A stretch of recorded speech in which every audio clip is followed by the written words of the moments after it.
I used to read these history books, and you would hear people who will go to battles, like 100 of them, and they will defeat like 5,000 people. They will kill them, You've had stories of greats, people who will get shot, get cut, pierced, but they'll never die. We've heard stories of people carrying tons of stones, by themselves, like extremely powerful people. I've read of stories whereby, especially in African culture, they used to sing and the land used to produce. Before they'd sow, they used to stand on the land, dance, sing, all these things, do praises, and the land after some time will germinate these seeds into very big harvests. I've read of situations whereby they used to sing for the rain, like after a long period of drought, no rain, they used to start singing for the rain and praise and all this. And after some time, it will start raining. We've seen stories whereby some, even who are dead, were able to be raised from, death. All these have been documented. They are all in books. We've seen people who have been able to cure themselves from very terrible or serious diseases. They're all there. Like, how is this possible? How can somebody carry tons of weight? Like, how is that possible? Because today you are considered a superhero, but how is that possible? All these things are all possible. Even into today's world, somebody will say, no, you can't live 100 years. But you see people in China, in Japan are doing it. They're living more than 100 years. How is that even possible? All these are possible if we are able to activate or build a relationship with the God within us. So before you go outside there and start changing the world, why can't we change the world within us? Why can't we start going deep and seeking this God within us? Because it's in you, you've felt it, like right now, when you want to do something stupid, there's that feeling that says, no, don't do it, That's your God, that's your spirit communicating to you. We call it intuition, we call it God. It's always talking to you. So we all have access to the divine, whether you call him Allah or God, we all have access to that.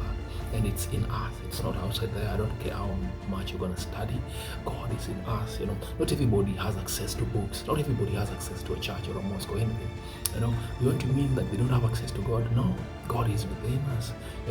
This ideology of you have to go through somebody to access God is stupidity. You can get access to God now. It's in you. You can feel it. Whatever you say, whatever you do, God hears. He is there with you.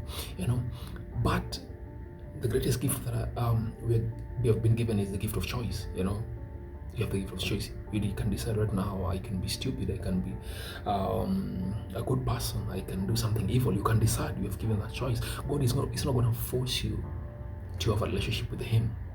Never. It's upon you to decide, do I want to know who I am? Do I want to be loving, be caring, be responsible, be respectful? Do I want to do that? It's upon you to decide. Now, when you decide, and now you go deep, you now activate this relationship. Now, your spirit now starts talking more to you than the physical talks to you. Now, you no longer live a life whereby it's regulated by your senses, no. But you're living a life whereby you're relying more on your inside. So you might have the cancer, you might be experiencing some financial conundrums, but you believe that you have that ability to maneuver through it because you believe that the physical has nothing over you. The moment you believe in the God within you, like it doesn't matter what people do, and like somebody can leave you, you can lose your job, you can get sick, it doesn't scare you. Why? Because you believe in you.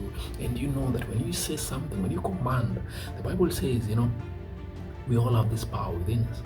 It's in us, Even the Quran says this. It's all on these religious books. We are an extension of the divine. We are an extension of God. We are created in the image and likeness of God. Jesus said that I've done, you can do it. You have that ability to do it. But before you do this, you have to believe in self. The moment I believe you can't kill me, the moment I believe the illness can't do anything to me, the moment I do that, it loses its power. And then I maintain my power. So no matter what happens, it can't do anything to me, because the only way things are going to happen to you if we allow it.